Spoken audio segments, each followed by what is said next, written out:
I'm Wanda Nanabush, Anishinaabe from Bow Slave First Nation, and a curator and a bunch of other things. And it's an honor to be here today to introduce our lovely panel. But before I do that, I want to acknowledge the territory that we're on. So thank you to the Gayan-Gihaga for welcoming us to their territory.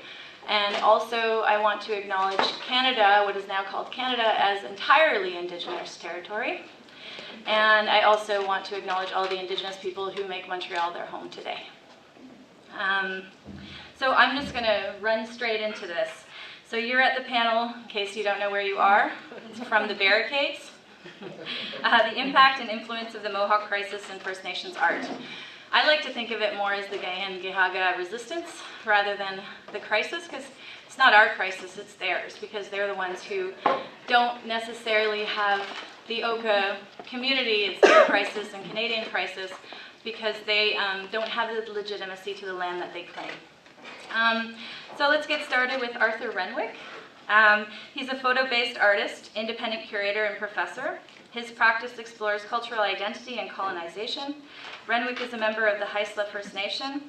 He was born and raised in Kitimat, BC, which is having like intense amounts of issues that are relevant for what we're talking about today. He took his first art class in grade 10. I don't know if we need to go back that far.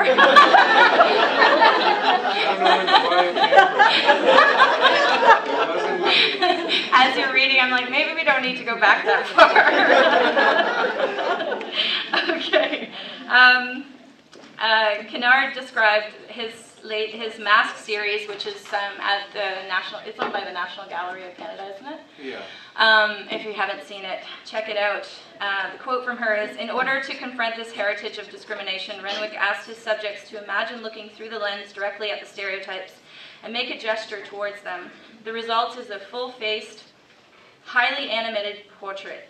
The words are larger than life and highly detailed.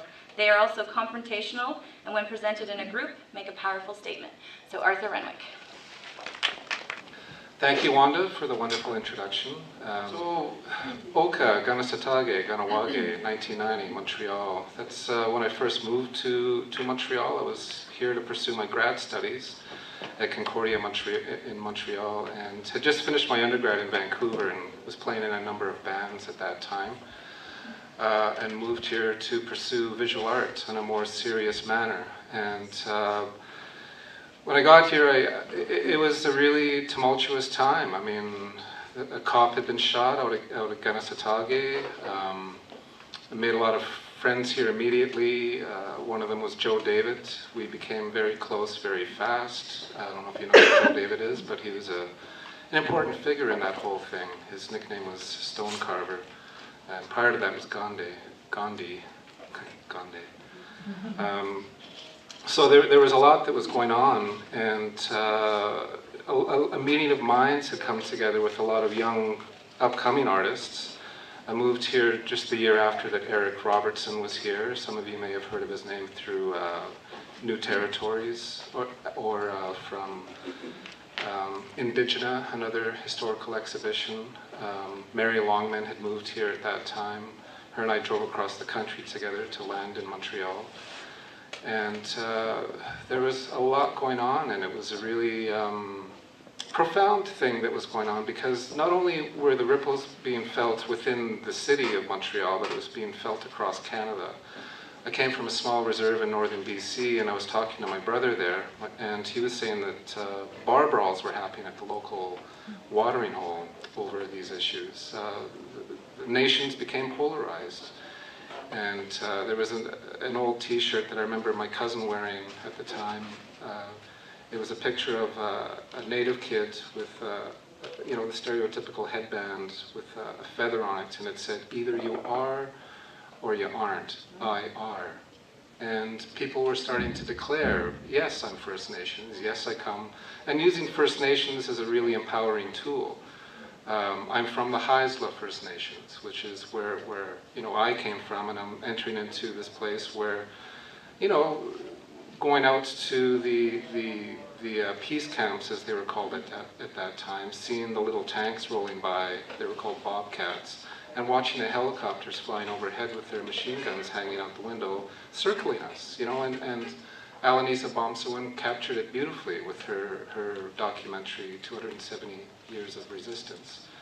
So it's, you know, a lot of that period was really captured, but what did it do for us as artists? I think it awakened a whole generation.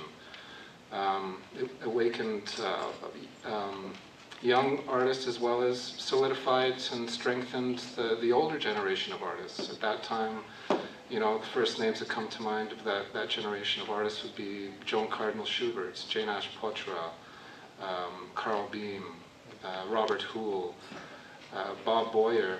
And, you know, 3 of those names that I've mentioned, they're now deceased. And, you know, it shows us that time is passing and people are, you know, we are mortal and that we do carry on.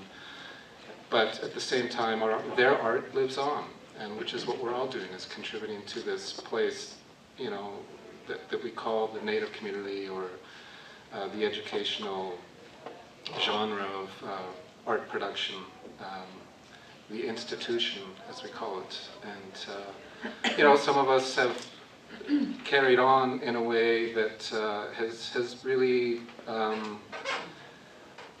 been honest to who we are as a person, as a human being. And that sort of is undeniable when you see artists like Rebecca Belmore creating work with the amount of power and passion that she has to create these works on an international platform, or whether it's in an intimate platform in Elliott Lake, of all places, that performance you did there, if you recall. It's a place of empowerment. And I think Garasatage really did play a role for a certain generation that broke down barriers and allowed people that were in positions of power at that time, and it was non-native people at that time, allowing their doors to be opened to people like us to walk in and create a space for ourselves, which ACC has done beautifully, and it's really wonderful to see that kind of thing happening and blossoming, you know, as we saw at the AGM today. Like, today was the first day that they actually had to vote for board members. In the past, they were pleading, please get involved. And now it's like, oh no, now there's going to be winners and losers. So it's, you know, it's exciting to see the numbers of people that are sort of following through with this activity of art production, or whatever you want to call it. Like, I mean, I remember back in 1990 there was a conference going on at UQAM, and it was the year after the shootings that had happened, and it was a conference that SCANA was invited to, and it was I can't even remember what it was called, College of Arts something. It's an international thing, but Montreal was the headquarters for it that year, and SCANA was there. And at that time it was, you know, SCANA was SCANA. I don't know if anybody's familiar with that, but it'd be interesting to see a, I mean, it was mentioned at the colloquium last year at OCAD, some discussion around it, but it's really quite wonderful to see the baton being passed on to a new generation of thinkers. Was in a panel earlier, listening to people talk about the ideas of archives and oral tradition, and what does that mean, and the conundrum within that, like, how do we record our histories, and how does it branch into community, which is a really good question. Like, what is community? I find the educational community, it tries to reach out into the general public, but it's really locked within a white box, which I think, as the word was mentioned earlier, problematic. Like, what is the problem? I don't know. Access is a major component to that. Like, who wants to access that? Like, who in their right mind wants to walk into a white box and look at a rectangular object on a wall and try to figure out the answer without having to read a fucking panel? Sorry. As I mentioned earlier, I am a recovering academic.